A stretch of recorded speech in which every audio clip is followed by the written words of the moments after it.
Olá, meus amigos, minhas amigas, paz e bem. Nós estamos começando a gravar a aula de hoje. Essa é a nossa segunda aula daquilo que nós estamos chamando de uma leitura comentada do Código Penal. Nós terminamos a aula passada conversando sobre o artigo 6º do Código Penal. Nós estávamos conversando sobre a questão da territorialidade. E eu quero trazer à memória de vocês alguns desses elementos que têm a ver com aquilo que nós começamos a ver na aula passada, a questão da territorialidade. Então, eu gostaria de lhe chamar para aquilo que eu vou tentar colocar aqui como um quadro branco, se a gente conseguir aqui ter a ideia de um quadro branco, né?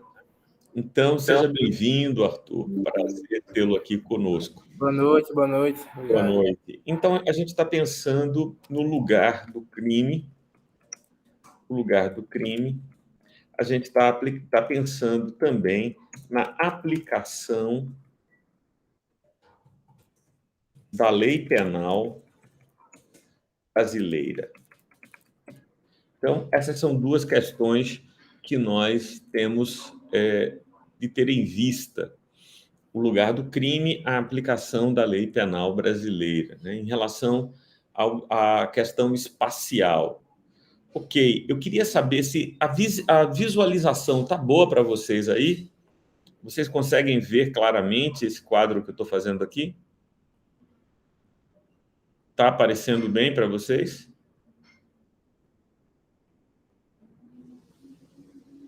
E aí, pessoal, eu não vejo se vocês fizerem sinais quando eu estiver apresentando. Vocês têm que falar mesmo. Ah, tá pegando. Tudo certinho, tio. Tá, Podemos né? falando aqui. Então. Tá, Agora beleza. parou, né? Agora eu parei para poder ver vocês. Porque, naquela. Quando eu tiver Tá todo mundo mutado, acenando.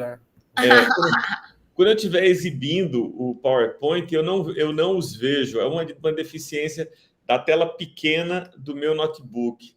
Quando eu estiver lá no escritório, eu pretendo as próximas aulas ministrar lá do escritório, onde eu tenho uma tela maior, aí eu consigo separar essas coisas. Mas vamos lá, então deixa eu voltar lá.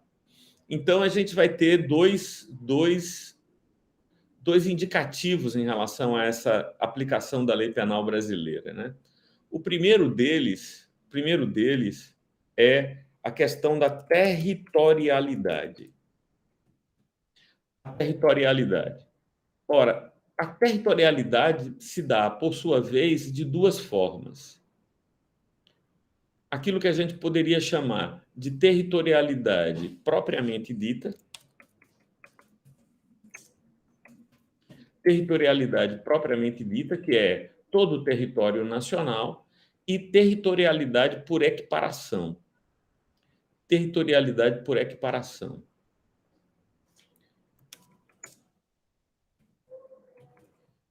Territorialidade por equiparação. Então, foi aqui que a gente parou na aula passada. Territorialidade propriamente dita. Tio, o que é territorialidade propriamente dita, né?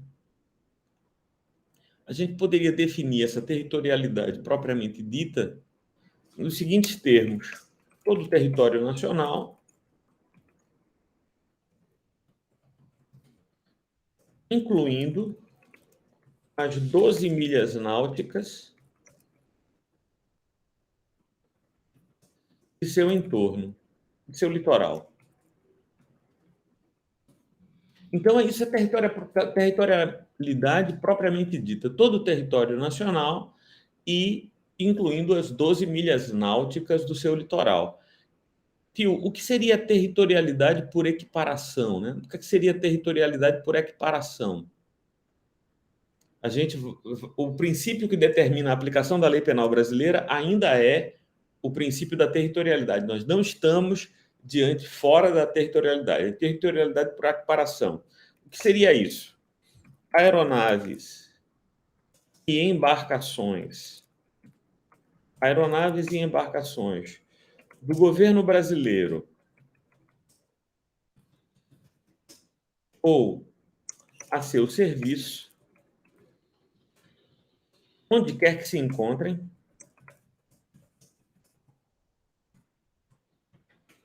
e aeronaves e embarcações privadas de bandeira brasileira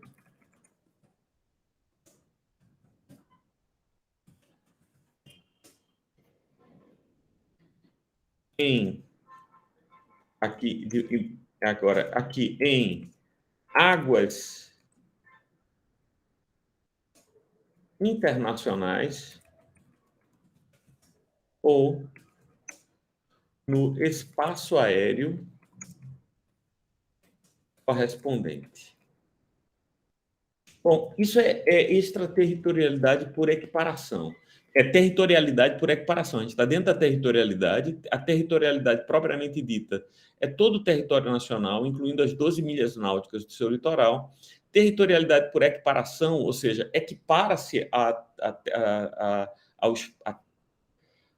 terra brasileira, ao território nacional, equipara-se, não é território nacional, mas equipara-se ao território nacional, aeronaves e embarcações do governo brasileiro ou a seu serviço, onde quer que se encontrem.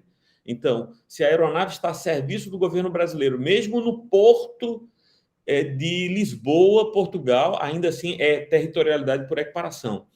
Ou a seu serviço, pode ser do governo ou fretado pelo governo, onde quer que se encontre, e aeronaves e embarcações privadas de bandeira brasileira em águas internacionais ou no espaço aéreo correspondente. Ou seja, se é uma aeronave da Gol, da Latam, que tem bandeira brasileira, enfim, da Azul, onde quer que se estão voando, sobrevoando, e não estão no espaço aéreo, não estão no espaço aéreo de um país estrangeiro, mas em águas internacionais, a gente não poderia imaginar que ficasse terra sem lei, né?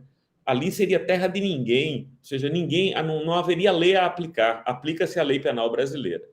Então, nós estamos aqui, foi nesse ponto que nós paramos na aula passada. Eu pergunto a vocês, há dúvidas sobre o princípio da territorialidade? Territorialidade propriamente dita e territorialidade por equiparação, há alguma dúvida? Não. Não. Então a gente parte agora para a extraterritorialidade. Então a gente vem para cá, vamos chamar aqui uma setinha, e a gente começa a falar sobre extraterritorialidade.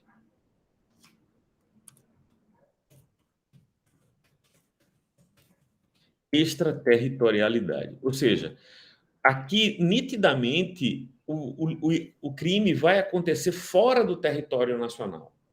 Então, o crime vai acontecer fora do território nacional. Tio, o crime vai acontecer fora do território nacional e vai se aplicar a lei penal brasileira? Existem situações, porque a regra é que só se aplica a lei penal brasileira quando o crime acontecer no território nacional. Mas há situações em que, mesmo acontecendo o crime fora do território nacional, aplicar-se-á a lei penal brasileira. E há dois tipos de extraterritorialidade. O primeiro tipo de extraterritorialidade é o que nós vamos chamar de extraterritorialidade incondicional. Extraterritorialidade incondicional. Ora, a palavra incondicional, ela quer dizer vamos aplicar a lei penal brasileira, não importa em que situação. Não importa se o agente é brasileiro ou é estrangeiro, não importa se nós temos um tratado ou uma convenção específica. Pela lei penal brasileira se aplicará a lei penal brasileira, e aí, observe, Heloísa, a palavra incondicional significa vai se aplicar a lei penal brasileira independentemente do que esteja acontecendo do lado de lá. Bom, vamos dar uma olhada no artigo 7º do Código Penal brasileiro. Então, vamos abrir lá no artigo 7º do Código Penal brasileiro. Vamos ver a extraterritorialidade, artigo 7º do Código Penal brasileiro. Olha bem, ficam sujeitos à lei brasileira, embora cometidos no estrangeiro. Então, os crimes foram cometidos no estrangeiro. Contra a vida e a liberdade do presidente da República, contra o patrimônio ou fé pública da União, dos distritos federais, de estado, de territórios, de municípios. Veja, todos os entes federativos estão aqui mencionados. Então, eu não relacionei aqui. Para mim, isso aqui não é importante. Basta dizer patrimônio ou fé pública, porque todos os entes federativos estão relacionados aqui. Contra a administração pública, praticado por quem está a seu serviço, ou seja, se o crime foi praticado contra a administração pública por um agente público, então aqui o destaque é contra o agente público, o agente público é que praticou contra a administração pública, e o crime de genocídio. A gente tem, então, 4 situações que a gente vai tentar abarcar num só enunciado ali no nosso esqueminha, né? Vamos tentar abarcar tudo isso num só texto aqui no nosso esqueminha. O que é extraterritorialidade incondicional? Aí a gente pode dizer, quando o crime é cometido contra a vida ou a liberdade do presidente da República,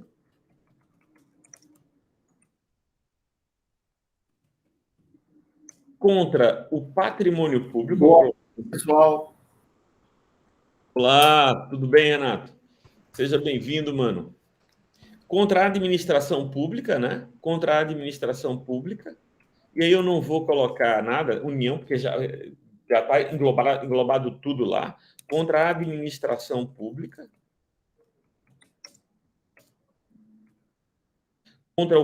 Aqui eu vou colocar contra o patrimônio público.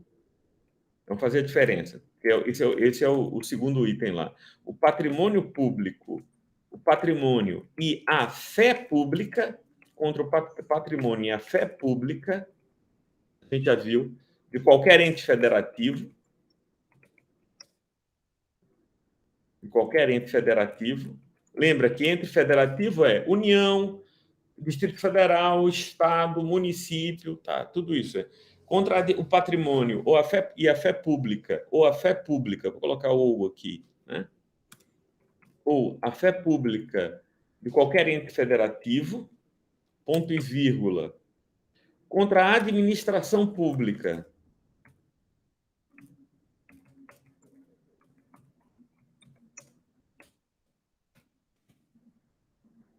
Praticado por um agente a seu serviço.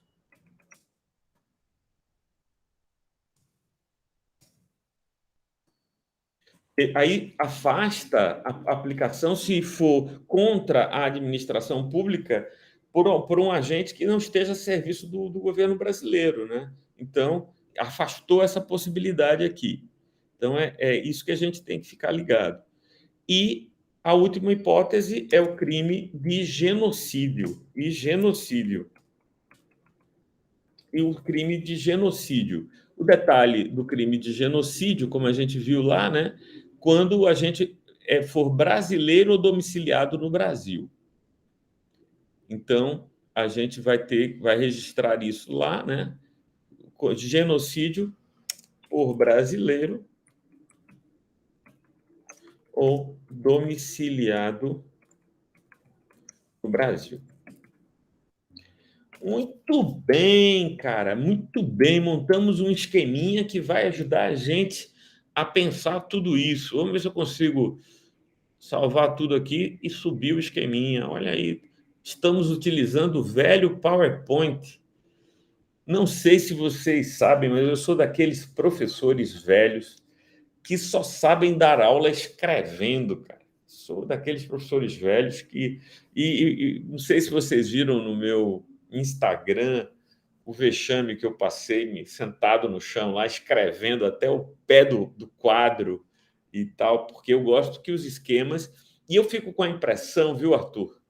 Eu tenho essa impressão de que quando eu dou aula escrevendo, os alunos fixam melhor do que eu apresentando o PowerPoint. Está tudo escrito lá, eu apenas bato no clique e aparece lá. É claro que no esquema de cursinho tem que se ganhar tempo, não sei o quê, e aí as pessoas preferem utilizar o PowerPoint, que está tudo pronto, o negócio é pá, pá, pá, pá. Mas não é minha praia, velho. Minha praia é ir desenhando. Aqui, então vamos lá, vamos voltar aqui para a nossa conversa. Então, a gente tem a extraterritorialidade incondicional. Bora meter um negrito aqui no incondicional. Territorialidade por equiparação, territorialidade propriamente dita. Beleza, estamos aí com o nosso esqueminha evoluindo. Bom, a outra possibilidade de extraterritorialidade é a extraterritorialidade condicional. Extraterritorialidade condicional. Eu lhes digo que essa é a parte mais difícil de compreender, né? Essa é a parte mais difícil de compreender, não porque seja difícil, é que tem muita informação aqui. Mas a gente vai lá para o código e vai entender a partir do texto do código que seria essa extraterritorialidade condicional. Então, vamos suspender aqui, vamos lá para o código. Entenderam o que é incondicional? A gente tem 4 hipóteses na incondicional. Extraterritorialidade incondicional. Primeira hipótese: vida e liberdade do presidente da República. Essa é a primeira hipótese. Segunda hipótese: patrimônio ou fé pública de qualquer ente federativo. Terceira hipótese: a administração pública, se a conduta praticada contra a administração pública foi por um agente público, ou seja, alguém a serviço do governo brasileiro. Genocídio, se o agente é brasileiro ou tem residência no Brasil. Aí, me parece que seria importante, Ana Cláudia, Heloísa, estabelecer a diferença entre patrimônio público, administração pública e fé pública. Talvez fosse bom para entendermos isso, o que é patrimônio público, o que é administração pública e o que é fé pública. Ora, vamos começar pelo que é mais simples, mais óbvio, né?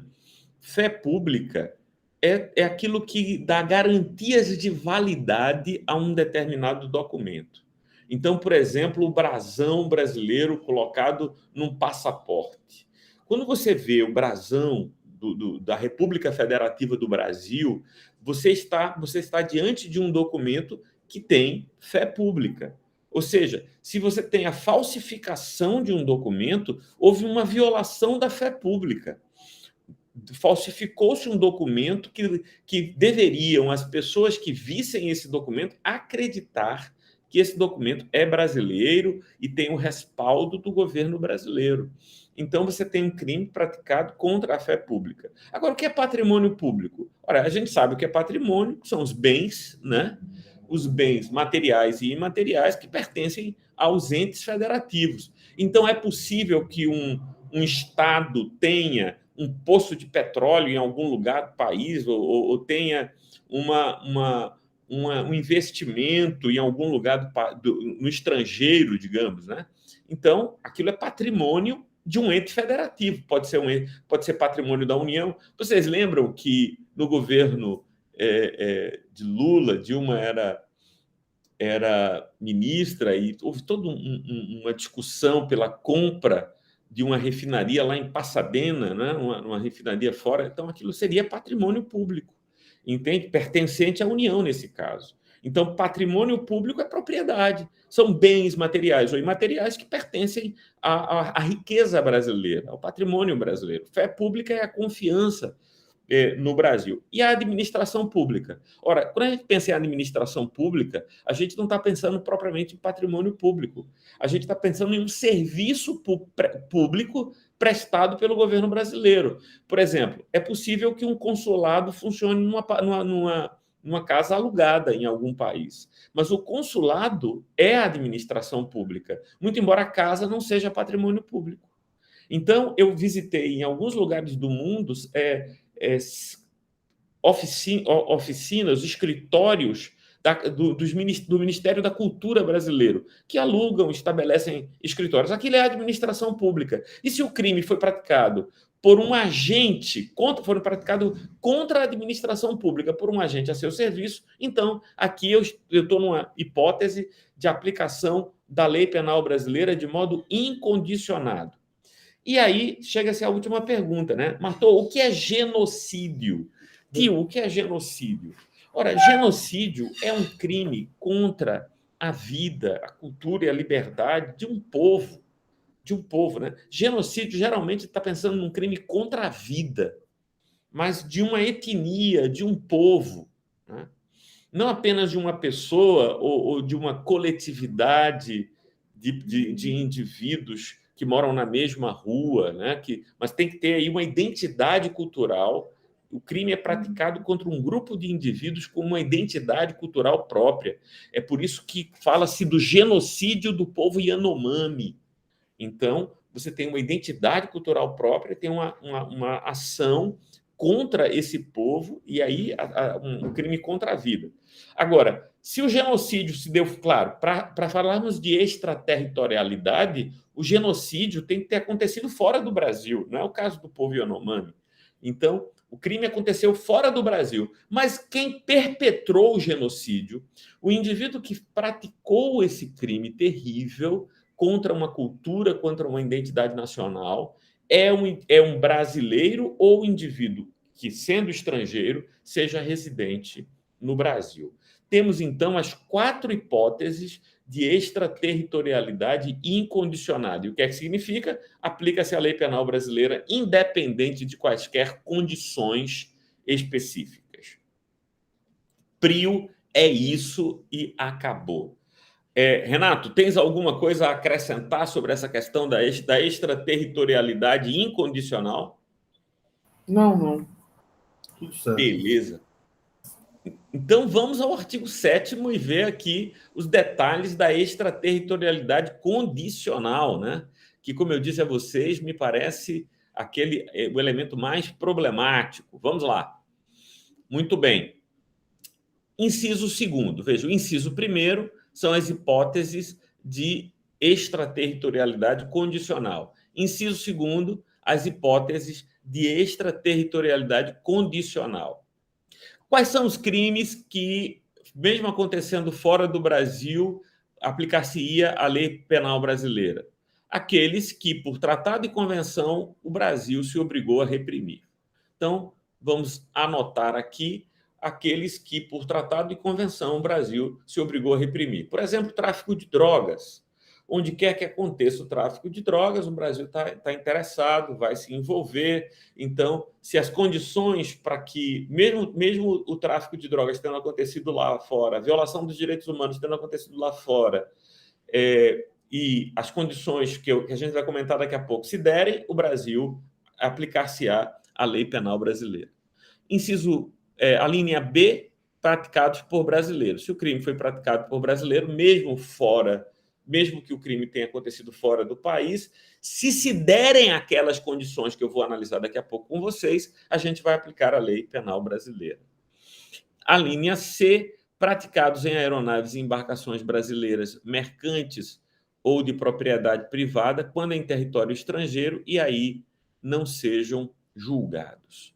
Gente, o objetivo da extraterritorialidade incondicional, presta atenção, meus amigos Caio César, presta atenção, Arthur, Durval, o objetivo da extraterritorialidade incondicional é evitar que o Brasil seja um local que proteja criminosos, o indivíduo pratica o crime fora do país e vem para o Brasil para se proteger da aplicação da lei estrangeira, né? Então, é isso que a gente quer evitar. Então, a gente viu 3 hipóteses de extraterritorialidade condicional. A primeira hipótese foi: o crime é um crime que, por tratado ou convenção, o Brasil se obrigou a reprimir. Então, a gente poderia citar aí o tráfico de drogas, os crimes contra os direitos humanos. Então, se esses são os crimes e o cara chegar a entrar no Brasil, estiver no Brasil, a gente vai agir contra esse indivíduo. Em segundo lugar, o crime foi praticado por brasileiro. E aí o cara praticou o crime lá e veio para o Brasil. E está aqui no Brasil agora. Então, a gente vai aplicar a lei penal brasileira. Por que a gente vai ter que aplicar a lei penal brasileira? Porque, olha o detalhe aí, Arthur, porque o Brasil não vai deportar brasileiro. O Brasil não vai deportar o brasileiro. Então, o cara cometeu um crime lá, o cara cometeu um crime, por exemplo, na Argentina, ele é brasileiro e ele veio para o Brasil. Aí o país lá vai pedir a extradição dele para que ele responda lá? Não, a gente vai dizer, a gente não vai deportar um nacional, mas vamos aplicar, dê os elementos probatórios que há contra ele e ele será punido. Se a conduta, e a gente vai ver as condições, viu, Heloísa? Para que aconteça, o cara tem que estar em território nacional, a conduta tem que ser crime aqui e crime lá. A gente vai ver essas análises. Por isso é que a gente tem que analisar tudo, né? As condições, né? Tem que ser crime tanto aqui quanto lá. Então, a gente vai... Vamos agora olhar as condições previstas pela lei, né? Então, no inciso 1º, que é a extraterritorialidade incondicionada, no inciso 1º, então, extraterritorialidade incondicionada, o agente é punido segundo a lei brasileira, ainda que absolvido ou condenado no estrangeiro. Quer dizer, a aplicação da lei penal brasileira vai se dar, não importa se ele foi julgado, se ele não foi julgado lá, até que se ele tiver sido absolvido, ele ainda assim será processado aqui. Veja a diferença no inciso 2. O inciso 2 é esse vermelho aí, né, que a gente está trabalhando. Não sei o que aconteceu, deixa isso para lá. Bora para cá. No inciso 2, é porque está pegando. Então, a aplicação da lei penal brasileira depende do concurso das seguintes condições. E aí vem as condições. Mas não vai ser difícil para a gente entender. Primeiro, entrar o agente em território nacional. Claro, vou aplicar, ele tem que estar no território nacional. Veja, ele pode ser estrangeiro, mas veio para o território nacional. Se for um crime de tratado e convenção que o Brasil se obrigou a reprimir, ele tem que estar no território nacional. Se foi praticado por brasileiro, esse também tem que estar no território nacional. A terceira hipótese, que é importante, Ana Cláudia: praticados em aeronaves e embarcações brasileiras, mercantes ou de propriedade privada, quando em território estrangeiro, e aí não sejam julgados. Ou seja, aconteceu o crime dentro da aeronave brasileira e o cara mandou-se no pé e veio para o Brasil. Então, ele veio para o Brasil pretensamente para fugir da condenação lá no outro território, né? Lá no outro país. Então, a primeira condição é entrar o agente em território nacional, ser o fato punível também no país em que foi praticado, né? Ser o fato punível também no país em que foi praticado. E por quê, tio, tem que ser punível? Meus amigos, ora, se a conduta é lícita lá, mas é proibida aqui, então a gente não pode aplicar a lei penal brasileira, ainda que seja brasileiro, ainda que tenha estado no território nacional. Vamos dar um exemplo. Ora, a posse de drogas no Brasil, ainda que para consumo pessoal, é crime. O porte de drogas, né, para consumo pessoal é crime. É verdade que a pena prevista pela lei de drogas é uma pena restritiva de direitos, não é uma pena privativa de liberdade, mas é crime. Então, não é correto dizer, o Supremo Tribunal Federal está debatendo essa matéria, mas ainda a votação não chegou a um termo, a uma solução. Não é correto dizer que houve no Brasil a descriminalização do uso do porte de drogas para consumo pessoal. Não houve descriminalização. O que aconteceu é que a pena deixou de ser uma pena privativa da liberdade para ser uma pena restritiva de direito. E o efeito prático disso é que dificilmente esse assunto vai ser julgado, porque dificilmente a gente vai encontrar um delegado de polícia, um juiz de direito que se anime a conduzir um processo que, ao final, aplicará a pena gravíssima de advertência, né? Que é a pena prevista pela lei de drogas. Então, mas não houve descriminalização, por enquanto ainda não. Essa matéria está sendo objeto de debate lá no Supremo Tribunal Federal, e aí valeria a pena uma discussão, só que regada aí na casa de manhinha, regada a alguma comidinha, alguma bebida para discutir os detalhes disso aí. Mas vamos voltar lá. Então, é punido também no país em que foi praticado. Então, a gente tem que estar em território nacional, a gente no território nacional. Tem que ser crime aqui e crime lá. Então, se não for crime lá, por exemplo, a gente sabe que o porte de drogas para consumo pessoal não é crime na Holanda. Então, não, ainda que seja crime aqui, não é crime na Holanda, então não seria punido. Estar o crime incluído, não sei, meu amigo, vamos voltar aqui. Estar o crime incluído entre aqueles pelos quais a lei brasileira autoriza a extradição de estrangeiro, né? Então, para que aconteça,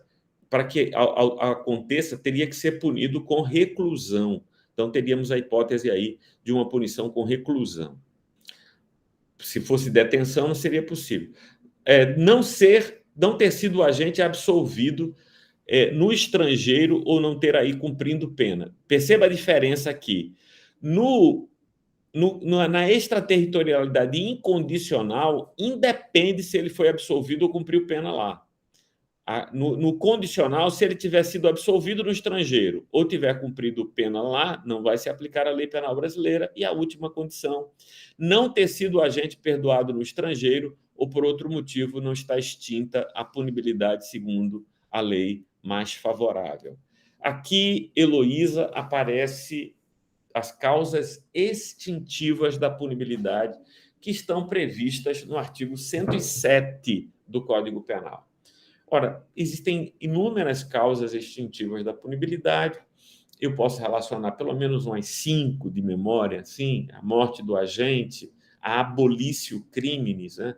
O crime não ser mais considerado crime, a anistia, graça ou indulto, a prescrição, decadência ou perempção, todas essas são causas extintivas da punibilidade. Outra causa extintiva da punibilidade própria dos crimes de ação penal privada é o perdão do ofendido, o perdão do ofendido, quando aceito o perdão pelo ofensor.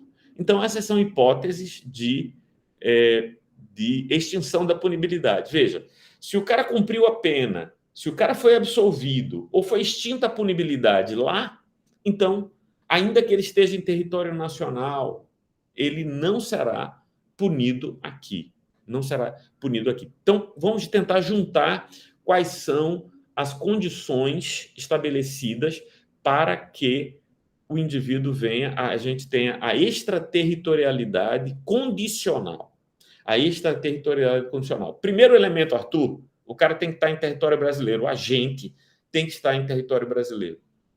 Em segundo lugar, ser um crime em que a lei brasileira, enfim, não necessariamente a lei penal, mas a lei brasileira autoriza a extradição, ou seja, o crime tem que ser punido com reclusão, não basta ser um crime punido com detenção. Em terceiro lugar, o cara não foi absolvido ou condenado e já cumpriu pena no estrangeiro. Quarto lugar, esse indivíduo não teve a sua pena abolida ou extinta a sua punibilidade, por qualquer das regras consideradas as regras mais favoráveis. As regras mais favoráveis. Vamos ver essa hipótese da regra mais favorável, Caio. A lei penal brasileira admite como causa extintiva da punibilidade o perdão. Imagine que no Irã o perdão não é causa extintiva da punibilidade para o crime de difamação, mas aqui no Brasil é. E nos autos do processo está dito que o ofendido perdoou o ofensor. Ora, segundo a lei brasileira, a punibilidade está extinta. Está extinta a punibilidade, segundo a lei brasileira. Não importa que no Irã não seja causa extintiva da punibilidade o perdão do ofendido. A gente vai comparar as duas leis e vai aplicar a lei mais favorável ao réu. Então, a lei mais favorável ao réu, neste caso específico, seria justamente a lei brasileira. Então, não se aplicaria a lei penal brasileira em desfavor dessa pessoa, né? Então, essas são as regras, meus amigos, e é a partir disso que nós estamos falando de extraterritorialidade condicional. Sacou, Arthur, que a chance de questão de prova é grande nessa área? Normalmente o que cai é realmente sobre isso, a questão da condicionalidade e tal. E por Extraterritorialidade. aí, condicional é muito mais batido, né? Muito mais fácil você identificar. Normalmente eles metem alguma coisa na condicional mesmo. Então, a gente teria quatro situações, e a que mais se cobra em prova é essa última. Quais são as quatro situações? Territorialidade propriamente dita, territorialidade por equiparação. Essa cai muito, viu, Arthur? Pelo menos na OAB eu já vi cobrar muito. Extraterritorialidade por equiparação. Cai muito. Sabe como é que eles colocam, Arthur?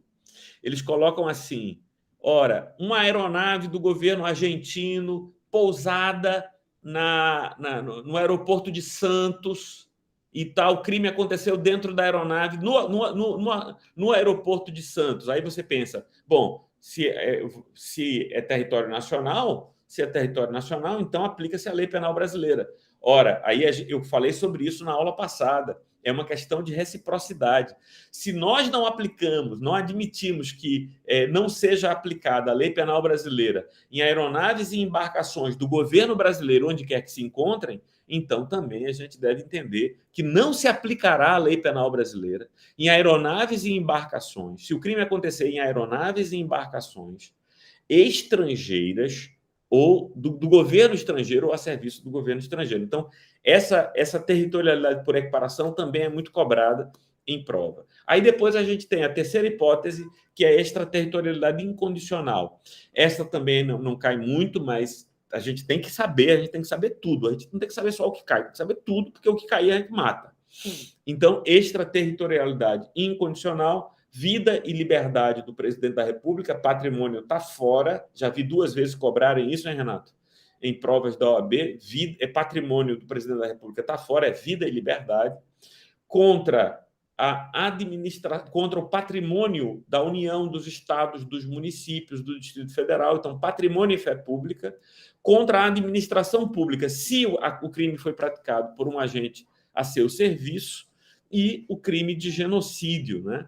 O crime de genocídio. Então, se o indivíduo for esse praticante do crime de genocídio for brasileiro ou estiver residência no Brasil. E aí a gente chega àquilo que Arthur já nos apontou aqui, Arthur, que é o monitor da disciplina, né? Já nos apontou aqui que é o caso que é mais cobrado, né? Que aplica-se a lei penal brasileira, mesmo o crime tendo sido praticado fora do Brasil, mas é extraterritorialidade condicionada. Exige que o indivíduo esteja no Brasil, que o crime seja aqui, que a conduta seja considerada crime aqui e lá, que, em terceiro lugar, o indivíduo não tenha cumprido pena lá ou sido absolvido lá. Em quarto lugar, que não tenha sido, por algum modo, extinta a punibilidade do agente lá onde ele se encontra. Essa é uma viagem importante, não sei se há dúvidas. Ana Cláudia, alguma questão, alguma dúvida? Heloísa, Caio, Arthur. Renato, alguma contribuição a dar, sobre algum comentário a fazer? Falem que esta é a hora de nós elucidarmos as questões, as dores e os dramas que eventualmente vierem a nos afligir. Alguma questão? Não? No momento, tudo tranquilo. Por mim... Tudo tranquilo. Então, sigamos, céleres, nobilíssimos amigos, na leitura comentada do nosso código. Aí vamos para o parágrafo 3º. A lei brasileira aplica-se também ao crime cometido por estrangeiro contra brasileiro fora do Brasil, se reunidas as condições previstas no parágrafo anterior. Ora, esse indivíduo, a lei aí diz assim, o crime cometido por estrangeiro contra brasileiro fora no Brasil, e ele tiver vindo para cá, esse estrangeiro estiver vindo para o Brasil, as condições aqui, né? Ele está no território nacional, a conduta é punida aqui e lá, o crime está incluído em que a lei autoriza a extradição, no caso dos crimes apenados com reclusão, se não ter sido agente absolvido no estrangeiro, do lado cumprido pena, e não ter sido agente perdoado ou extinta a punibilidade de qualquer outra forma. Né? Então, artigo 3º é interessante. Não foi pedida ou negada a extradição, então a lei aplica-se também a estrangeiro cometido por... aplica-se a lei brasileira aplica-se também ao crime cometido no estrangeiro contra brasileiro fora do Brasil, se reunidas as condições previstas no parágrafo anterior e mais estas, não for pedida ou foi negada a extradição, houve requisição do ministro da Justiça. Então, o ministro da Justiça requisitou a aplicação da lei penal brasileira. Então, o crime foi praticado por um estrangeiro contra um brasileiro. Elemento importante, né? Pena cumprida no estrangeiro. A pena cumprida no estrangeiro atenua a pena imposta no Brasil pelo mesmo crime quando diversas, ou nela é computada quando idênticas. Aqui lascou, meus amigos, lascou. Ora, a gente precisa pensar aqui numa espécie, Renato, de detração, né? Uma espécie de detração. A gente teria uma subtração da pena. Eu estou pensando num crime apenas, tá certo? Eu estou pensando em um crime. O cara cometeu um crime. Esse crime aconteceu no estrangeiro. O cara foi julgado e punido no estrangeiro, mas aplica-se a lei penal brasileira. Ora, não faz sentido que esse indivíduo que já tenha começado o cumprimento da pena lá no estrangeiro, a gente ignore a pena que ele cumpriu lá e comece do zero aqui. Não, haverá uma espécie de detração. Agora, o problema é que nem sempre dá para subtrair, nem sempre dá para computar as penas. Por exemplo, se é pena privativa de liberdade lá e pena privativa de liberdade aqui, não tem problema.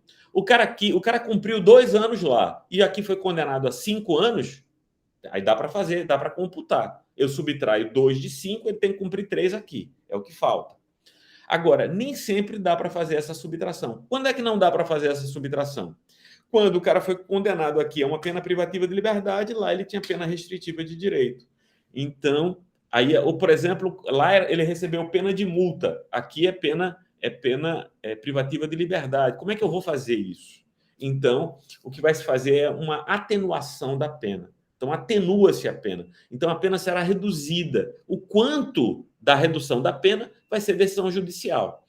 É direito dele ter a redução da pena, mas não se trata de computar a pena propriamente, porque só se computa se as penas forem... Ô, Marco Aurélio. Diga lá.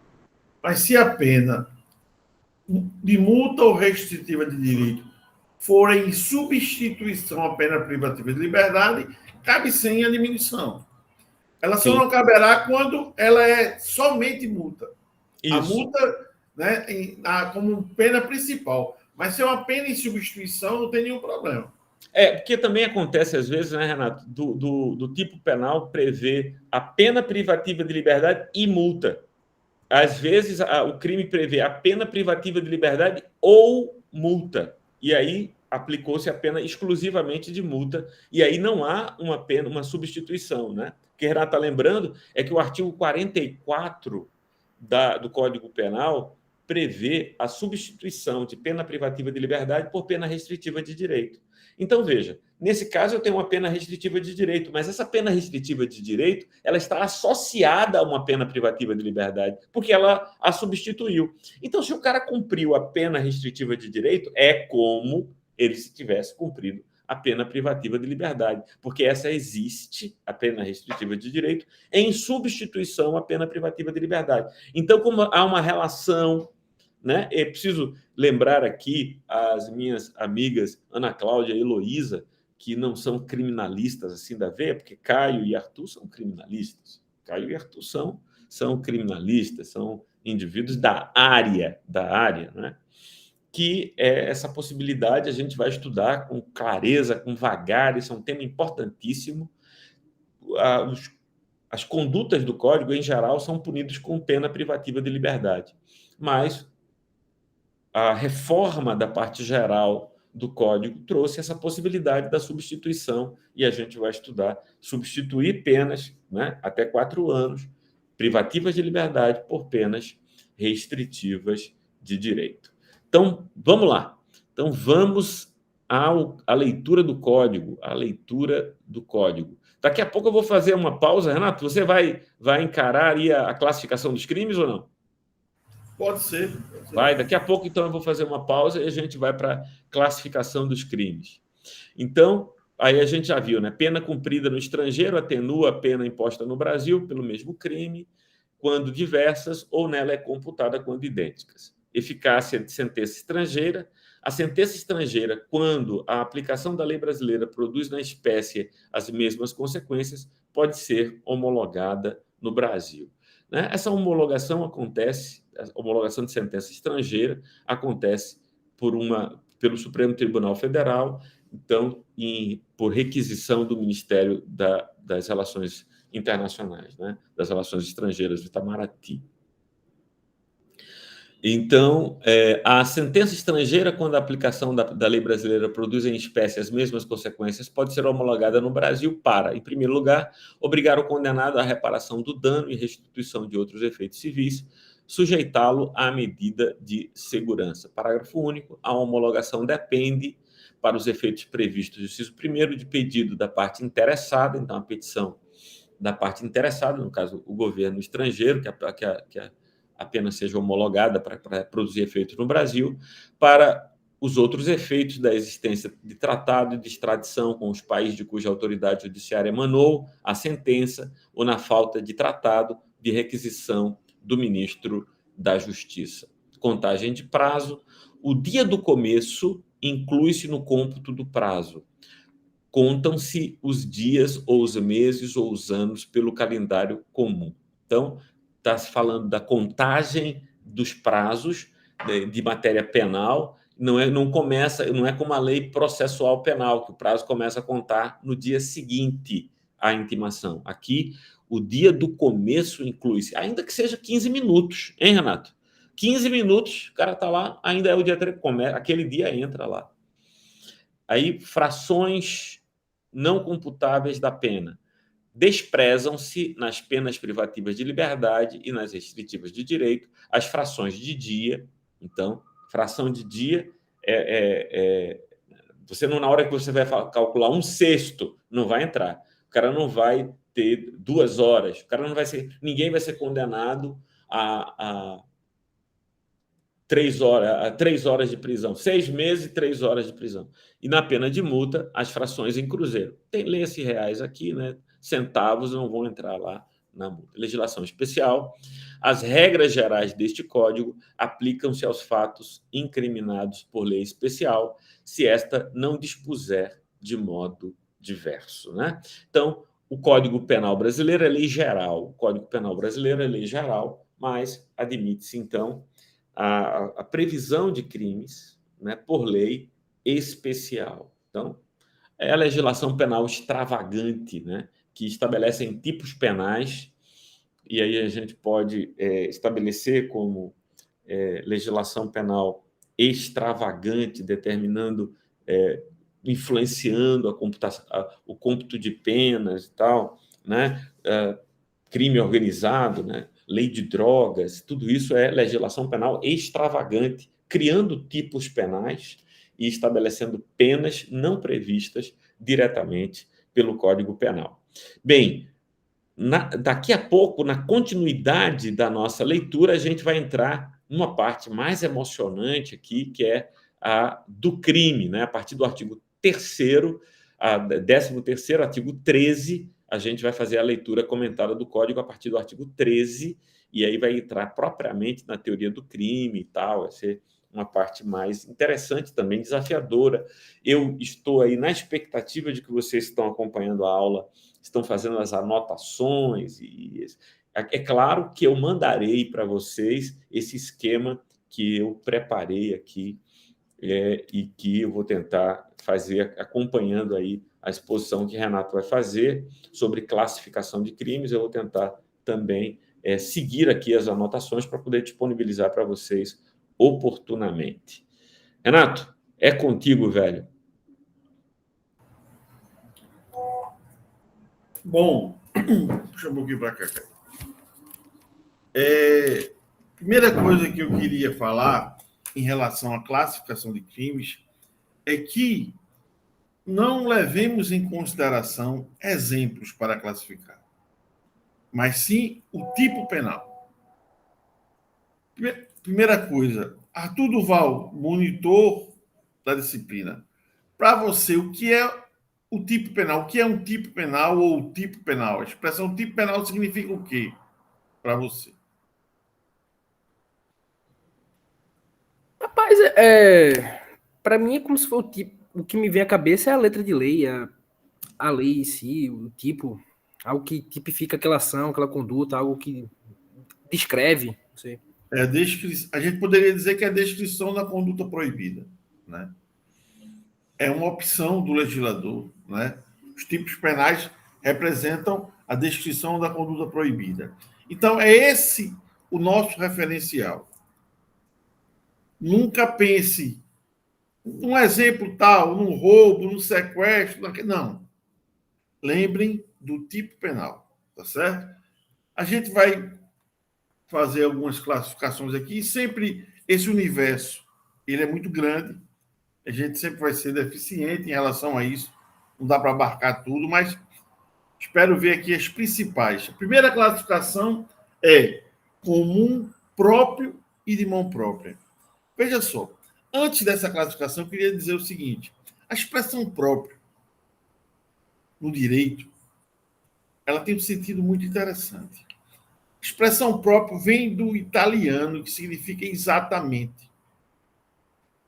Próprio é aquilo que é verdadeiro. Renato próprio é Renato verdadeiro. Renato impróprio é Renato de mentira. Veja, no processo você vai ver lá os prazos próprios e os prazos impróprios. O que é um prazo próprio? É aquele que é prazo de verdade, que uma vez descumprido gera uma consequência jurídica.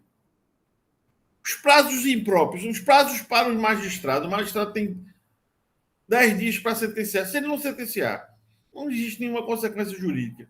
No campo jurídico não existe nenhuma consequência. Isso é um prazo impróprio. Outro exemplo para a gente entender que como no direito se utiliza muito essa expressão próprio e impróprio. Sentença absolutória imprópria. É aquela que absolve, mas impõe uma medida de segurança. Quando a gente pensa em uma absolvição, a gente pensa em liberdade. Se o cara é absolvido, mas ele é encarcerado, a gente chama isso de sentença absolutória imprópria. Ou seja, não absolve nada. Então, é importante que na classificação a gente vai ter essa ideia. O que é um crime comum? Vamos puxar agora. Crime comum é aquele que é praticado por qualquer pessoa. Que o tipo penal não prevê nenhuma condição especial do sujeito ativo. Matar alguém. Quais são os requisitos para cometer um homicídio? Na essência, é coragem. Né? Coragem para matar. Então, qualquer pessoa pode matar. Então, a gente está diante aqui de um crime comum. Já o crime próprio é aquele que o tipo penal exige uma condição especial do sujeito ativo. A gente lembra logo dos crimes funcionais, né? Os crimes cometidos por servidores públicos no exercício de suas funções. São crimes próprios, né?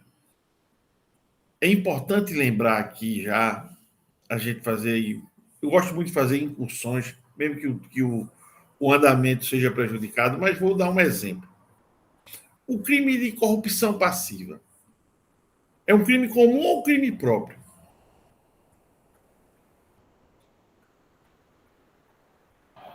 Crime próprio. Crime próprio. Né? Lembrando que a corrupção ativa é comum, não é isso? Agora, eu faço uma pergunta. Um particular pode cometer um crime de corrupção passiva? Pode. Quando ele sabe que o... Oi? Pode. Quando ele sabe, toma proveito o qual autor por exemplo, é funcionário público e ele tomando ciência disso, ajuda. Você está querendo dizer que quando em concurso de pessoas, não é isso? Ele tem conhecimento que o outro, qual autor, é servidor público. Mas aí eu vou perguntar de novo. Os dois responderiam. Só nesse caso, Arthur? Só nesse caso, Caio? E aí? Você está dizendo que para um particular cometer uma corrupção passiva, ele tem que estar em concurso de pessoas com o servidor público? Tem outra aí, né? Outra opção. Leia o artigo aí, Arthur. Se está com o Código Penal, pega lá, Caio. Está aberto? Puxa aí o artigo da corrupção passiva.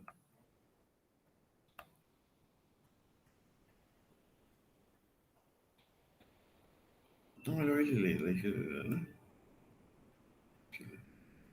Lê aí, Arthur. Alguém lê aí o código. Quem acha primeiro aí? Digo artigo. Corrupção passiva, 317. Ok, vou abrir aqui. 318, por aí.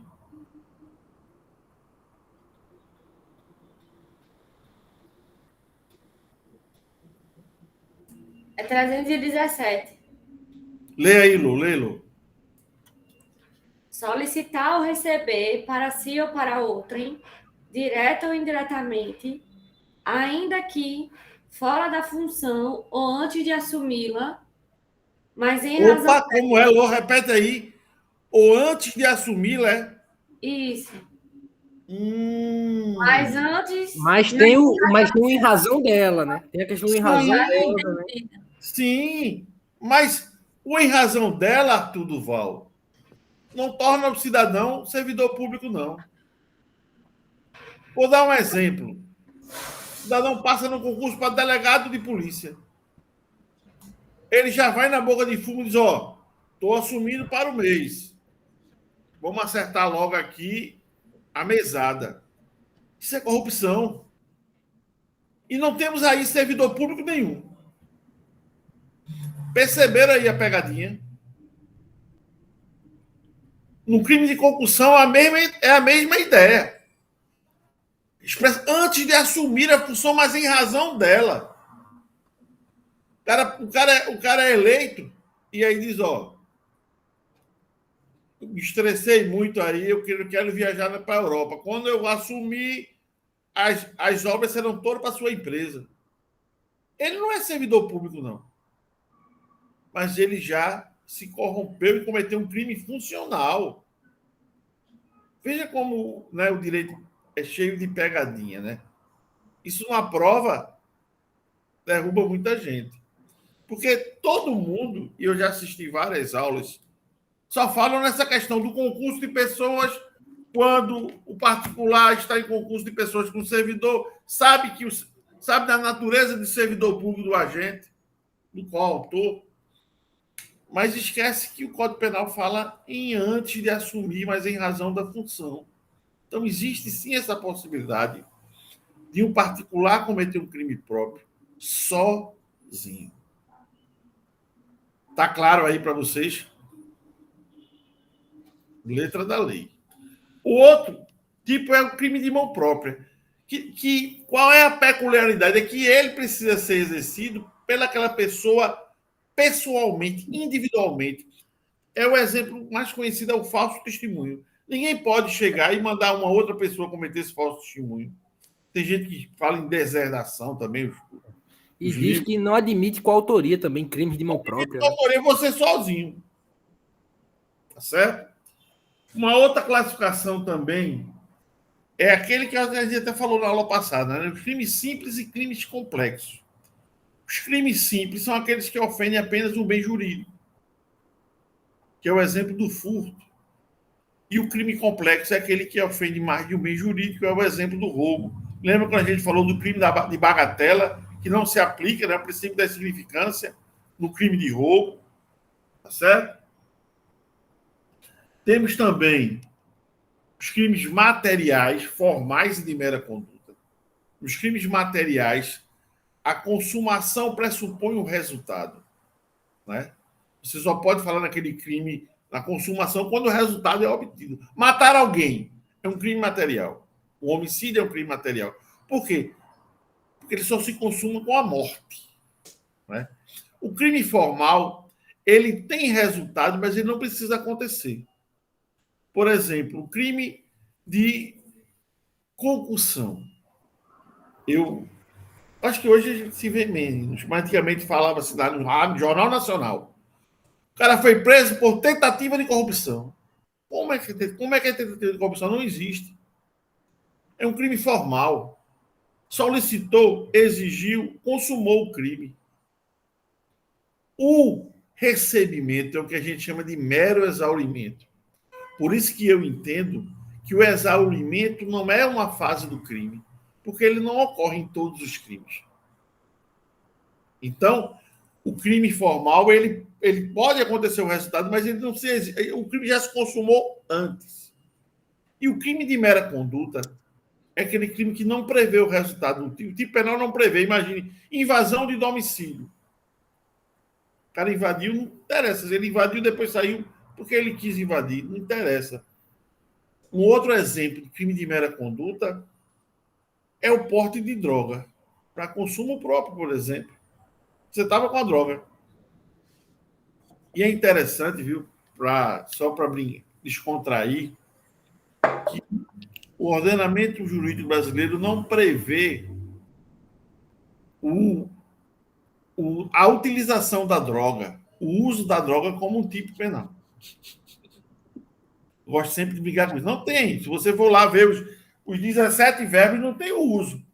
E aí eu ficava brincando e dizia o seguinte: imagine que aquela galera se reúna, pendura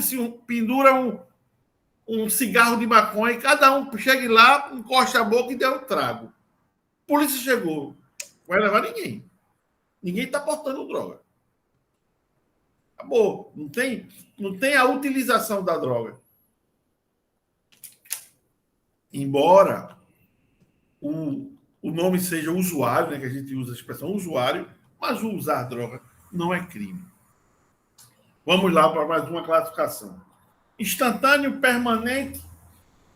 Esse é muito importante, porque o crime instantâneo é aquele cuja consumação se dá no momento exato.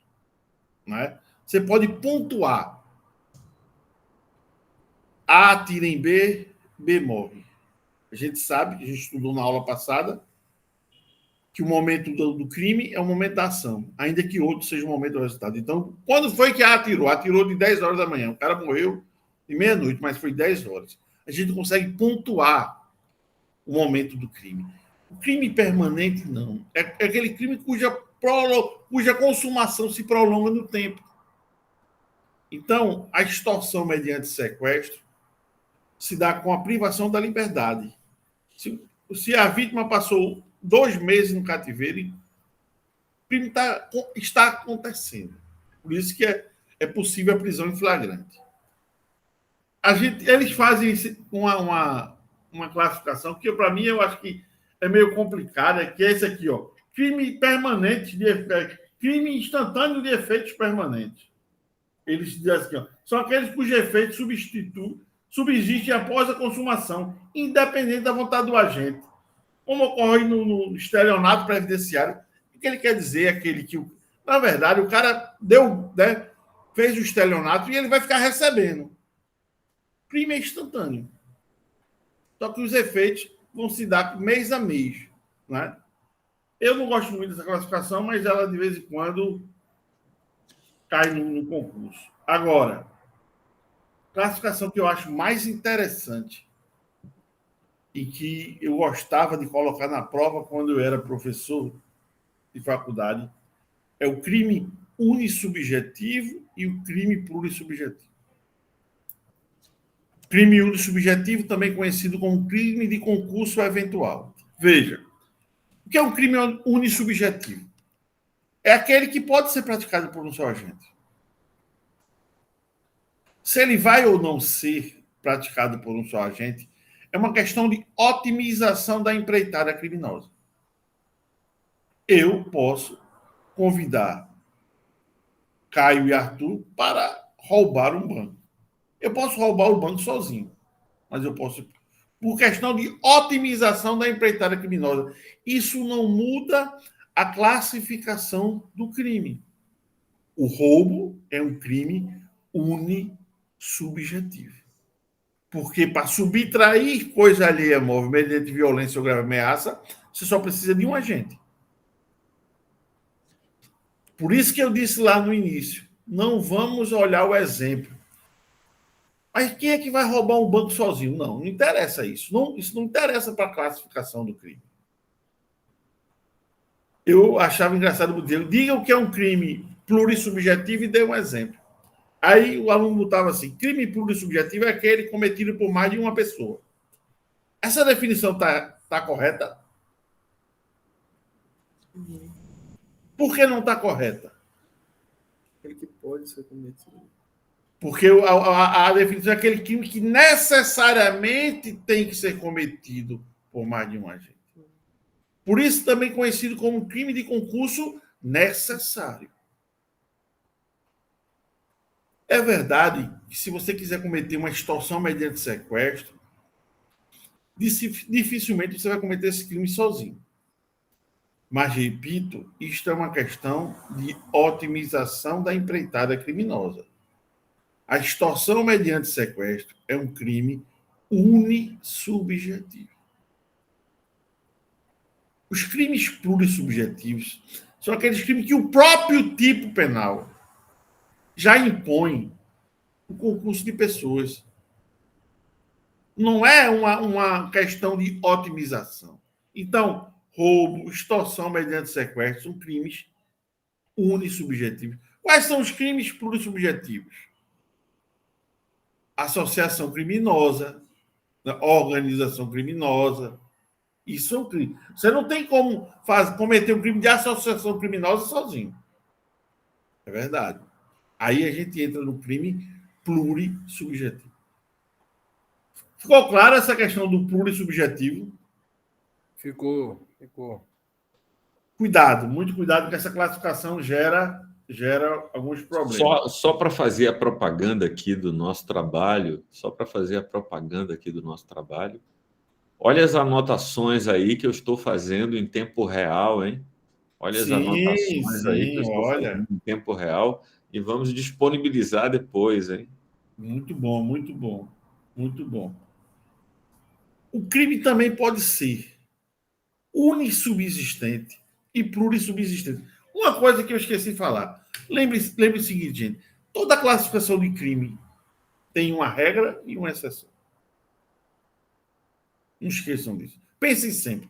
Por exemplo, na classificação vista agora, qual é a regra? É o crime ser unissubjetivo ou ser plurissubjetivo? É unissubjetivo. É a regra. Você sempre tem uma regra e uma exceção. O crime unissubsistente, a expressão parece, né? Unissubjetivo, unissubsistente. Mas o significado é totalmente diferente. O crime unissubsistente, também conhecido de crime de ato único, é aquele crime cuja a execução não pode ser fracionada. Imagine uma injúria verbal. Ou eu chamo o cidadão de corno, ou eu não chamo ele de corno. Não dá para fracionar. E essa classificação unissubsistente, ela é exceção. Em regra, nós podemos fracionar a execução do crime. Ou seja, em regra, o crime é plurissubsistente. Por exemplo, o homicídio, o roubo, o furto. Você vai subtrair o botijão de gás da casa. Você vai pular o muro, vai abrir o portão, depois vai levar o botijão de gás. Então, estamos diante de um crime plurissubsistente.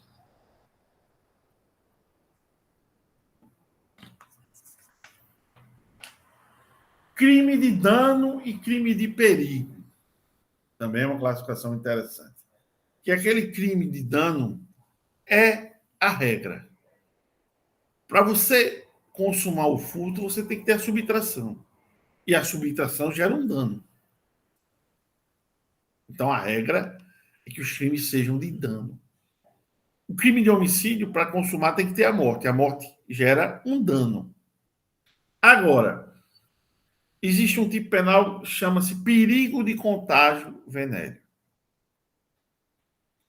Veja, não estamos aqui criminalizando a relação sexual. Não. Mas é o perigo de contágio venérea. Por exemplo, eu sabendo ser portador de uma doença venérea, me relaciono com outra pessoa, exponho essa pessoa a risco. E lembrem, como é um crime de perigo, não é um crime de dano, não há necessidade de que do resultado, ou seja, não há necessidade da transmissão da doença. Então, se é um crime de perigo, a mera exposição a risco gera consumação. Tá certo? Interessante. A doutrina faz uma classificação, né? Perigo abstrato, aquele que eu não preciso comprovar. O perigo concreto, aquele que eu preciso comprovar a existência real do perigo, né? Crime comissivo, omissivo, né? Também é uma classificação muito interessante. O que é um crime? A expressão, quando você fala, ela é muito parecida, né? CO, comissivo. É aquele crime que se pratica com agir, com fazer. É a regra. É a regra. O crime omissivo é aquele que se praticado com não fazer. É aquele que a descrição da conduta proibida é um não fazer. Mas o exemplo mais conhecido é a omissão de socorro. Esse é o crime omissivo próprio. Como a gente aprendeu, é o omissivo de verdade. É o omissivo verdadeiro. O crime omissivo impróprio, também conhecido como crime comissivo por omissão, é o que cai mais em concurso público. Que é aquele que a descrição da conduta proibida é um fazer, é um agir. Mas que, excepcionalmente, será praticado através de um não fazer. Quando o agente se encontrar na posição de garantidor, que nós vamos ver lá em seguida, no artigo 3º, 13, parágrafo 2º. Quem está na posição de garantidor? Quem por lei? Eu lembro um aluno, inclusive, que está fazendo muito sucesso, e fico muito feliz com isso. Bruno Vasconcelos. Foi meu aluno, hoje ele está no NUS, está no espaço jurídico, fez muito sucesso ensinando o ECA, o Estatuto, né, da OAB, e agora está entrando no direito constitucional. Está fazendo muito sucesso. Foi meu aluno. E eu lembro que ele fez um concurso para a polícia. Ele era concurseiro, fez um concurso para a Polícia Rodoviária e chegou para mim e disse: professor, eu fiz o concurso domingo e aí tem um gabarito que está meio complicado aqui. Eu disse: fica lá, vamos ver se a gente consegue resolver. Ele disse: ó, o cidadão estava trabalhando, no dia de trabalho, mas estava na hora do almoço dele. Foi almoçar e quando chegou na hora de almoçar numa lanchonetezinha no terreno baldio e tinha um cidadão lá estuprando uma mulher, com a arma na cabeça dela, mantendo, obrigando ela a ter relações sexuais com ele. E aí, o cara disse: pô, na minha hora de almoço, deixa eu acabar de almoçar. Quando ele acabou de almoçar, que foi lá, já tinha ido embora.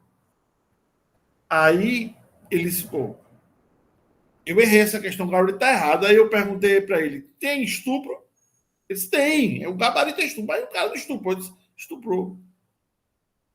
Ele estuprou. Mas ele não chegou perto dela, da mulher, ele não tocou na mulher. Como ele pode ter estuprado? Porque ele estava na posição de garantidor. O fato dele ser policial, ele teria, veja, ele não tem Então, toda vez o policial tem que evitar o crime? Não. Ele não pode ficar parado. Nós não queremos que os policiais sejam heróis.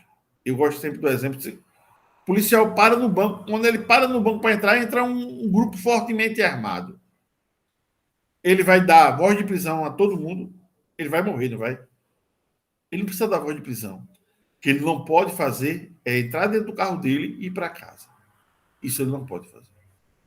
Ele tem que comunicar à autoridade policial que se identificar e dizer que estava lá e viu. Veja, a gente não quer que ele morra.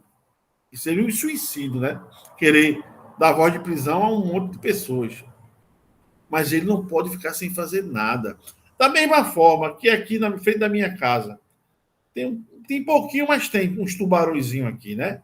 Então, imagine que o cara vai lá tomar banho e esteja cercado de tubarão. O salva-vida ele vai ter que nadar e se agarrar com os tubarões? Não. Ele vai ter que chamar o apoio, vai ter que pegar, normalmente, aquele jet ski e tal, e tentar salvar o cara. O que ele não pode fazer é ficar parado.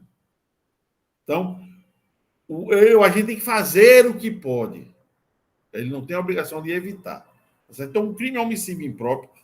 Ele é chato porque a gente fica parando. Poxa, o cara chegou e parou o carro, viu o pessoal entrando dentro do banco, vai embora. E será autor de roubo? Como é que ele é autor de um roubo? Que ele não subtraiu nada de ninguém, ele não ameaçou ninguém. Mas o que faz com que a gente erre é a falta de lógica, né? O cara diz, não, pô, não vai ser roubo se o cara não tentou roubar, não tentou subtrair, não subtraiu, não ameaçou.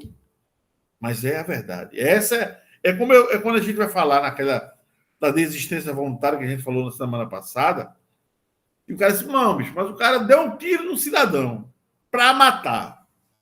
Pegou num lugar que poderia ter produzido a morte dele. E o cara não vai responder por tentativa de homicídio? Vai não. Se ele agiu em sentido contrário, ou se ele, podendo prosseguir na ação, desistiu, ele não responderá.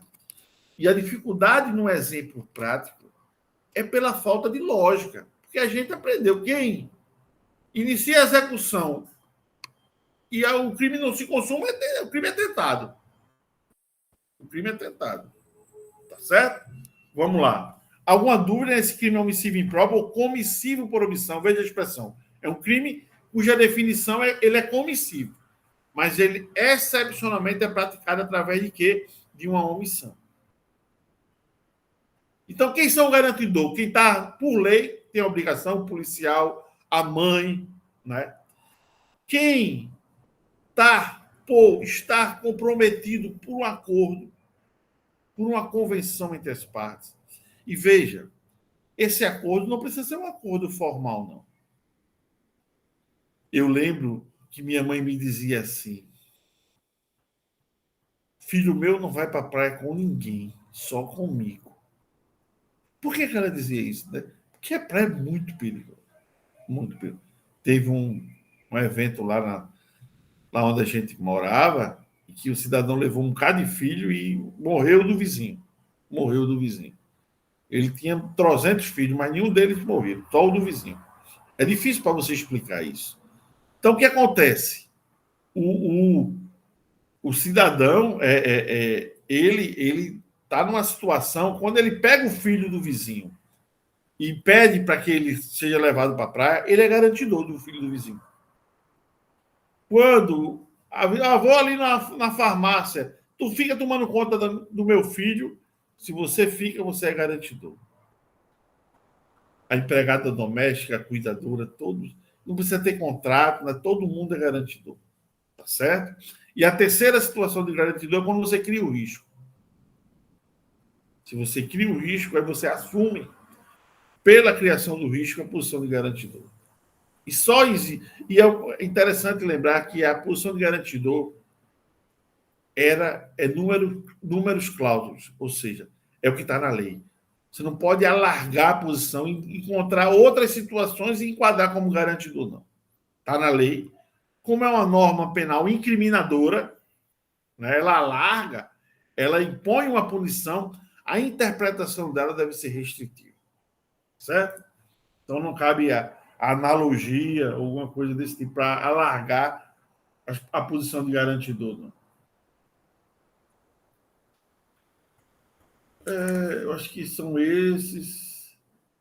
Veja, tem algumas classificações aqui que são bem pontuais, que caem às vezes quando no concurso, ó, crimes transeuntes são aqueles que não deixam vestígios materiais, como no caso de crimes praticados verbalmente, ameaça, desacato, injúria.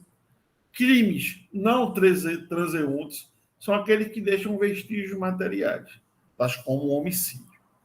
Veja, é uma classificação que não nos diz muita coisa, não, mas já caiu em concurso. Crimes à distância, crimes em trânsito, né? Crime à distância também conhecido como crime de espaço máximo. Veja, eu acho que eles estão. Eu gostaria de brincar assim. Eles fumam uma maconha estragada e saem criando classificações e caem no concurso, né? São aqueles cuja conduta e resultado ocorrem em países diversos, os crimes à distância, como analisado na parte relativa ao lugar do crime. Crime em trânsito são aqueles em que somente uma parte da conduta ocorre em um país, sem lesionar ou expor a situação de perigo bem jurídico de pessoas que nele vivem. Exemplo, A, da Argentina, envia para os Estados Unidos uma missiva com ofensas a B, e esta carta passa pelo território brasileiro. Veja, que negócio sem lógica. Eu vou repetir. A está na Argentina. Envia para os Estados Unidos uma carta com ofensas a B. Está lá nos Estados Unidos. E essa carta passa pelo território brasileiro. Então, considerado, no que ele passa no território brasileiro é um crime em trânsito. Sinceramente, viu? Isso é coisas... Aqui não tem o que fazer criando essas classificações. Bom, eu acho que essas são as mais importantes. Tem também aquele crime habitual, né, que é um crime que só se consuma quando a pessoa pratica reiteradamente, né? Gestão fraudulenta é um exemplo disso.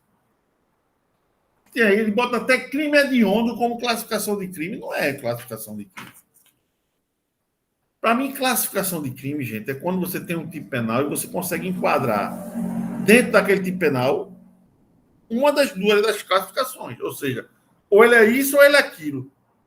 Quando você tem um tipo penal específico, que tem uma característica, você chamar isso de classificação, parece um equívoco.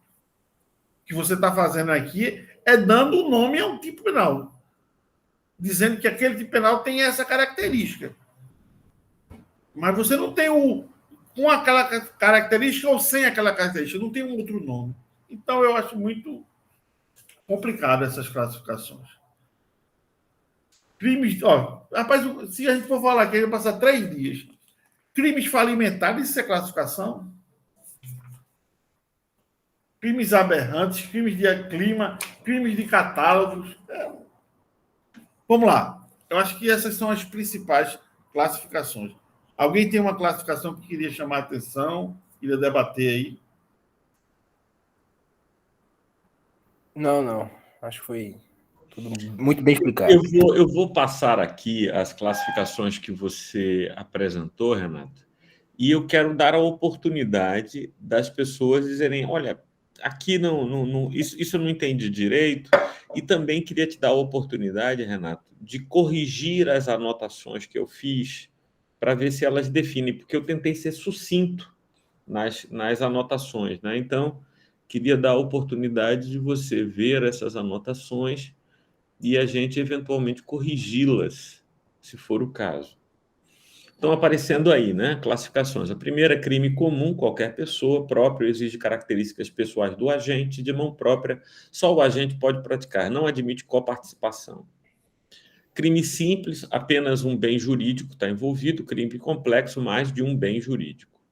Crimes materiais só se consuma com o resultado, crimes formais independe da ocorrência do resultado, vou colocar aqui no plural, independem De mera conduta, o tipo penal não prevê o resultado, né?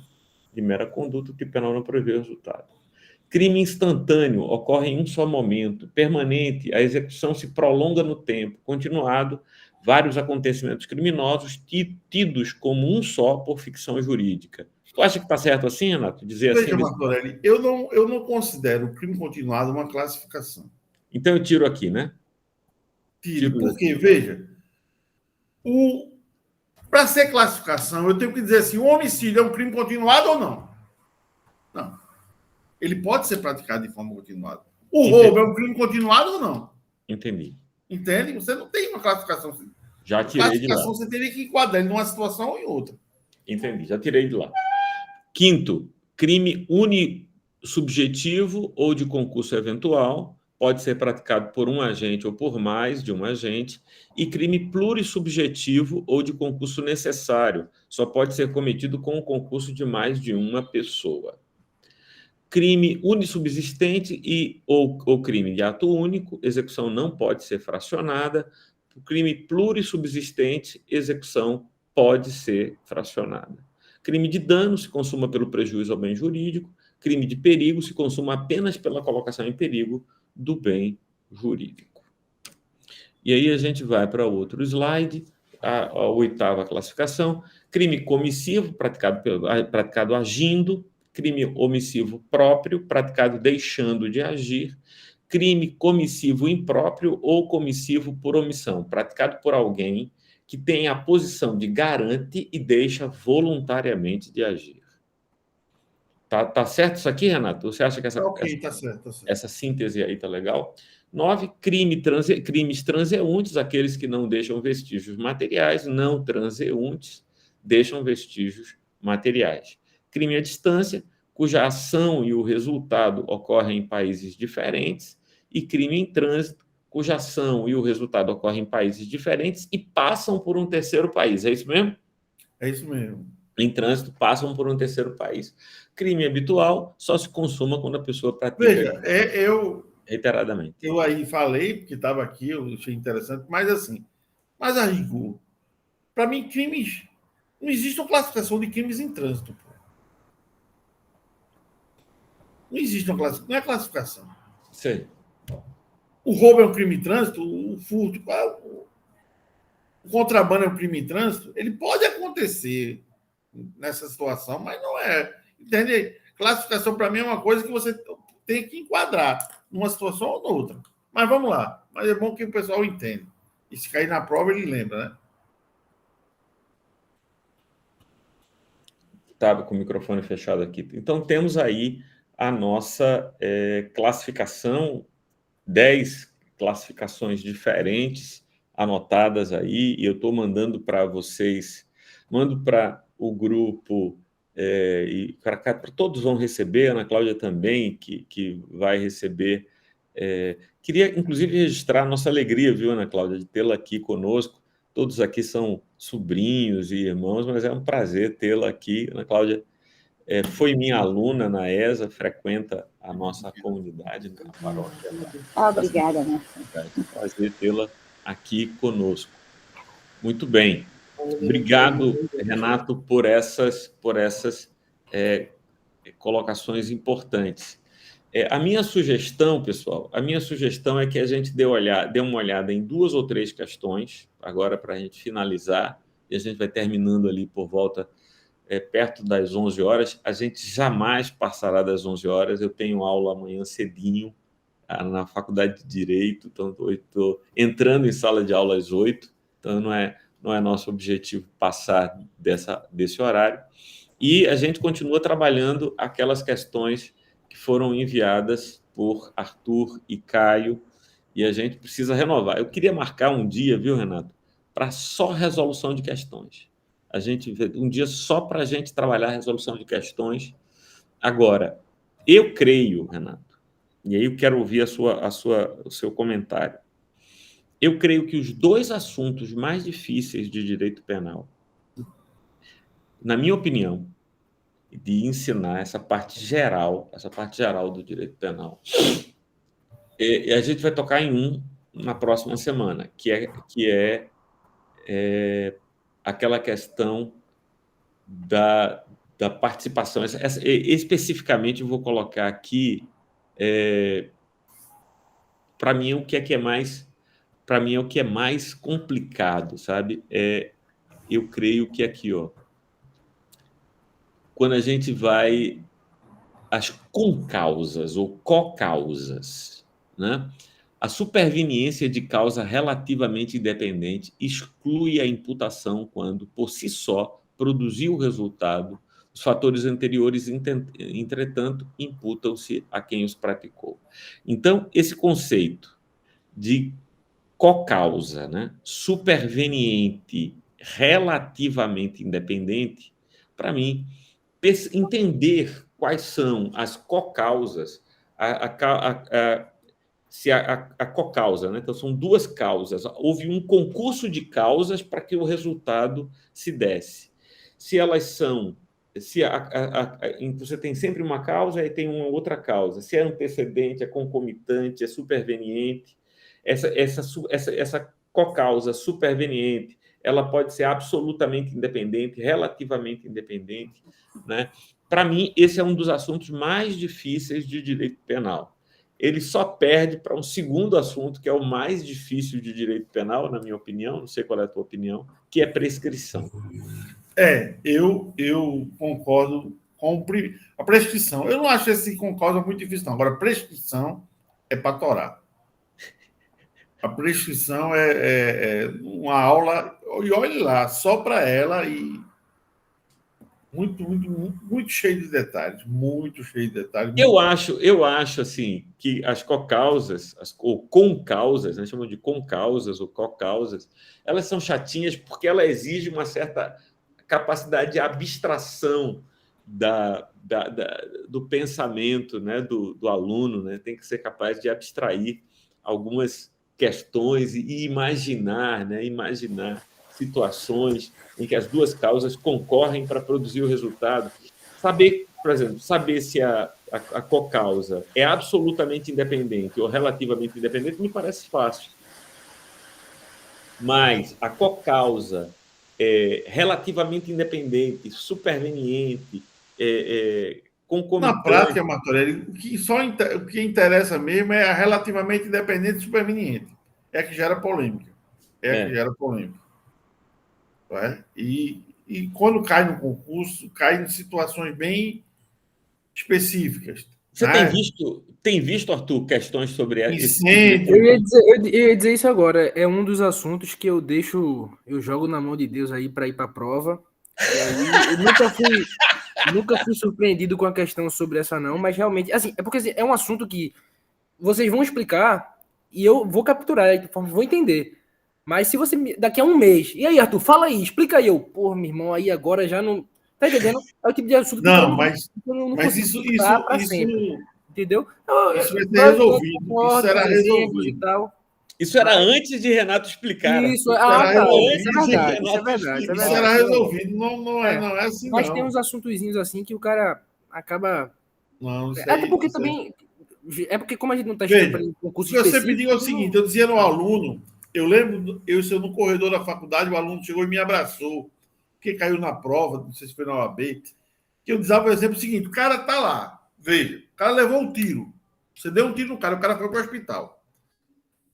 O médico errou, ele responde. Infecção hospitalar, ele responde. Agora, por quê? Porque está dentro dentro da expectativa, dentro da probabilidade. Agora, o teto caiu, ele não responde.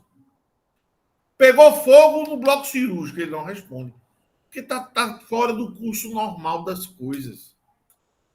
Então, e ele só não responde quando a coisa é fora do normal. Por quê? Porque existe um percentual de erro médico, existe um percentual de infecção hospitalar. Então, se existe um percentual, existe o risco. Então, o agente responde pelo crime. Entende? Então, quando cai no concurso, eles botam um exemplo bem assim, entendeu? Que você vê, eu lembro que eu dei o exemplo que eu dei na sala foi o teto cair. Aí na prova caiu o bloco cirúrgico pegou fogo. Então é o mesmo raciocínio. O exemplo foi diferente, mas o raciocínio é o mesmo. Então eu não vejo muita. O que a gente tem que ter é o parâmetro. Qual é o parâmetro? Porque às vezes cai na prova para você botar se é absoluta ou relativa, se é superveniente ou se é pré-existente ou se é concomitante. A questão da expressão concomitante é uma questão hollywoodiana. Aquele exemplo. 2 pessoas querem matar A, uma não sabe da existência da outra, as duas atiram no mesmo. Pelo amor de Deus, velho. Pelo amor de Deus. Isso não existe, isso é Hollywood. Eu acho até que Hollywood não bota um negócio desse que ninguém vai querer assistir o filme. Não existe. É feito, Então, é feito aquele exemplo clássico do crime impossível, né, Renato? O cara, sem saber que a vítima já estava morta, faz o disparo, né? Também é hollywoodiano esse negócio. O direito penal se utiliza desses exemplos hollywoodianos. Agora, então... a pior coisa que tem, falando nisso que você está falando, a pior coisa que tem é explicar embriaguez por causa fortuita. Embriaguez por causa... Como é que o cara foi por acidente e ficou embriagado, né? Você imagina essa situação, né? Ele tomou um negócio que era docinho, não tinha nem um cheiro de álcool e tal. Mas ele seria embriaguez culpado, mas ele nem sabia que era... Não, ele não sabia. Ele não sabia que era... Ele foi tomar um suco de laranja e o suco de laranja estava lá, batizado. Entendi. Porque a embriaguez culposa, o cara sabe que tem, mas acha que não vai. Ele foi imprudente, né? Eu sempre digo que a embriaguez culposa é Quando eu estudei, era João Olímpio, e tinha um outro professor lá que dava um exemplo, que era um exemplo. O cara caiu dentro do tonel de aguardente, pelo amor de Deus. O cara vai cair dentro do tonel, ele vai sair matando as pessoas, né? Ele caiu no tonel, tomou lá e saiu e matou a pessoa. Quer dizer, é uma forçação de barra. João Olímpio, viu, que agora é meu sócio, viu? Então, eu sei. Meu sócio agora. Então, foi meu professor lá na década de 90. 90. Década de 90, meu amigo. Há 30 anos atrás.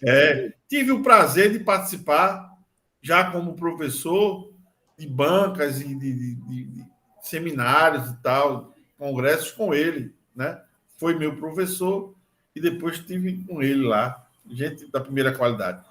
Mas assim... Bom, bora ver aqui uma questão, só vai dar tempo para uma. Bota aí. Vamos ver aqui essa questão número 7 que está aparecendo aí. Heloísa tinha mandado aí no grupo também, caso... Uma pergunta tá mutada aí, mas acho que ela mandou no grupo aqui agora. Umas 4. A Heloísa mandou questões. Olha aí. Muito bem, Heloísa. E tem a ver com essa classificação. Eu acho que até é melhor adotarmos as questões heloisianas, viu, Renato? Sumiu a tela, Marcos. Eu vou compartilhar. Eu só não soube fazer botando o gabarito. Não, vamos questões heloisianas. Mas eu vou compartilhar aqui, viu, Ana? Vou compartilhar aqui. Ela não colocou o gabarito para nos desafiar, Renato, para nos desafiar. Vamos ver aqui essa questão que é da banca FGV, Tribunal de Justiça, 2023, uma questão recente. Olha, não. É recente. Vamos lá. João foi capturado em flagrante pela suposta prática dos crimes de roubo, extorsão, porte ilegal de arma de fogo, uso permitido. Nesse cenário, considerando o entendimento doutrinário e jurisprudencial dominante, o roubo, a extorsão e o porte ilegal de arma de fogo de uso permitido são classificados, respectivamente, como. Então, ele faz crime material, formal, material, formal. Como é que eu acho que a gente resolve esse tipo de questão? É a gente ter segurança em um determinado ponto e se agarrar naquilo e sair excluindo, hein, Renato? Excluindo que é que você acha? Primeiro, o crime de roubo é um crime o quê? Vamos lá. Alguém tem alguma dúvida quanto à classificação do crime de roubo? Não, material. Certo. Então, se o crime de roubo é material, você já Letra B e E voam. B e E voam, certo? Aí você, caramba, extorsão. Estou na dúvida, estou inseguro. Beleza. O porte ilegal de arma é um crime material, formal ou de mera conduta? Hein? O que é que o cidadão está fazendo? Ele está gerando resultado, ele está matando alguém. Não. A conduta Apenas por prevê estar resultado. forçando a... O tipo penal prevê algum resultado? Não. Então é um crime de quê? De mera conduta. Então, aí ficaríamos... De mera conduta tem como alternativa de mera conduta a e a B. Mas a B... Eu já acertei sem saber. O crime de extorsão é um crime formal porque ele prevê um resultado, mas que não precisa acontecer. Mas você pode ficar na dúvida. Seriam, dentro dos 3 tipos penais, seria o mais difícil. E eu não preciso saber. Alguma dúvida? Não. Questão recente, é um concurso recente de 2023, uma banca importante, né? Uma banca que é... Não, veja, você não precisa saber sequer a classificação dos 3 crimes. Só com 2 classificações você já resolve. Eu acho que a melhor forma de fazer é essa, é você excluindo. Que às vezes é normal que você, dentro de um dos tipos penais, você pode ter dúvida, né? Isso acontece. Isso não vai fazer com que você chute a resposta, não. Vai chutar, não. Vamos tentar, mesmo com a sua lacuna, né? Tentar acertar a questão mesmo com a lacuna. E até se for chutar, mas amparado aí com... Né? Sim. Já está com mais chance, né? Já tirou 2, 3 alternativas, cara, né? Se você exclui 3, 4 já tá quase 50-50 aí. Você fez muita coisa, velho. Você fez muita coisa.